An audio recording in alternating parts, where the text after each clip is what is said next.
కరేడు గ్రామ రైతులను అడ్డుపెట్టుకుని రాజకీయంగా లబ్ధి పొందుతున్న ఆ నేతెవరు? కేవలం తన రాజకీయ మనుగడను కాపాడుకునేందుకు అమాయక కరేడు రైతులను వాడుకుంటున్న ఆ నేతెవరు? జనసేన పార్టీ తరపున పోటీ చేసి డిపాజిట్లు కూడా దక్కని ఆ నేతెవరు? డబ్బుందన్న అహంకారంతో సొంత పార్టీ పెట్టిన ఆ నేతెవరు? ప్రజల్లో గుర్తింపు కోసం కరేడు రైతుల్లో విషం చిమ్ముతున్న ఆ నేతెవరు? తెలుసుకోవాలంటే ఈ వీడియో చివరి వరకు చూడండి. నమస్తే, నేను మౌనిక.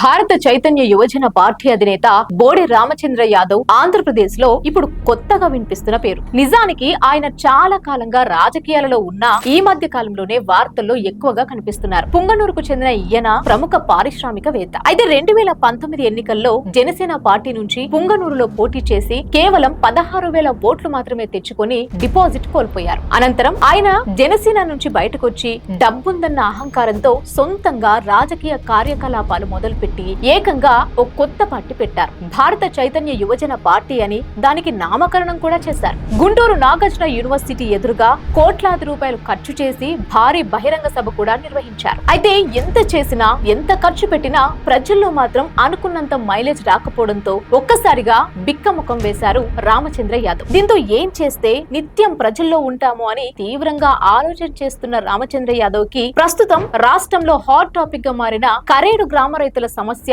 మంచి అవకాశంగా కనిపించింది. దీంతో ఈ విషయాన్ని ఎలాగైనా తన అనుకూల మీడియాతో సోషల్ మీడియాలో ప్రచారం చేసి రాజకీయంగా ఎదగాలని నిర్ణయించుకున్నారు. అనుకున్నదే తడవుగా కరేడు రైతులకు మద్దతు తెలుపుతున్నట్లు ప్రకటించారు. దీంతో కరేడు వెళ్తున్న ప్రతిసారి జన సమీకరణ కోసం కోట్లాది రూపాయలు ఖర్చు చేసేందుకు కూడా వెనకాడటం లేదు. అయితే కరేడు రైతులకు ఆయనపై నమ్మకం కలగకపోవడంతో ప్రతిపక్ష నేత వైఎస్ జగన్మోహన్ రెడ్డిని కలిసి తమకు మద్దతు కోరారు కరేడు రైతులు. దీంతో తీవ్ర మనస్తాపానికి గురైన రామచంద్ర యాదవ్ కరేడు రైతులకు మద్దతు విరమించుకున్నట్లు అధికారికంగా ప్రకటించారు. ఆ తర్వాత ఆయనకు అనుకూలంగా ఉన్న కొంతమంది రైతులు తమకు మద్దతు ఇవ్వాలని కోరడంతో మరో దిక్కు లేక చచ్చినట్లు మరలా కరేడు రైతులకు మద్దతిస్తున్నా అంటూ ప్రకటించారు. ఈ విధంగా రోజుకో మాటతో పూటకో విధానంతో అయోమయంలో పార్టీని నడుపుతున్న రామచంద్ర యాదవ్ సీఎం చంద్రబాబు విజన్ 2047లో భాగమైన ఇండోసోల్ సోలార్ ప్రాజెక్ట్ కి అడ్డుపడటం విచిత్రంగాను హాస్యాస్పదంగాను ఉంది. కూటమి ప్రభుత్వం అధికారం చేపట్టిందే తడవుగా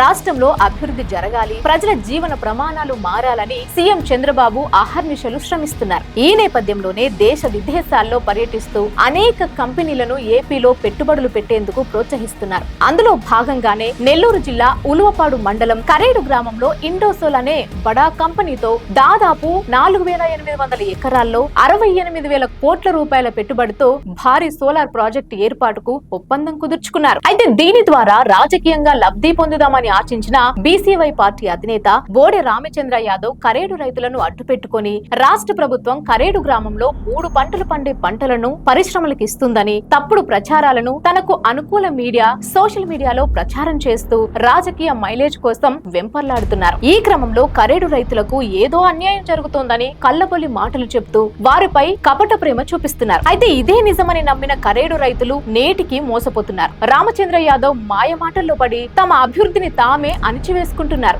ఇప్పటికైనా కరేడు ప్రజలు నిజాలు తెలుసుకొని తప్పుడు ప్రచారాలను తప్పుడు వ్యక్తుల మాటలను పక్కన పెట్టి రాష్ట్ర అభివృద్ధికి దోహదపడవలసిన అవసరం ఎంతైనా ఉంది. రామచంద్ర యాదవ్ లాంటి కొంతమంది రాజకీయ నాయకులు వారి మనుగడ కోసం చేస్తున్న మోసాలను కరేడు ప్రజలు నమ్మకుండా ప్రభుత్వానికి సహకరించి రాష్ట్ర అభివృద్ధికి తోడ్పాటును అందించాలని రాష్ట్ర ప్రజలు కోరుకుంటున్నారు.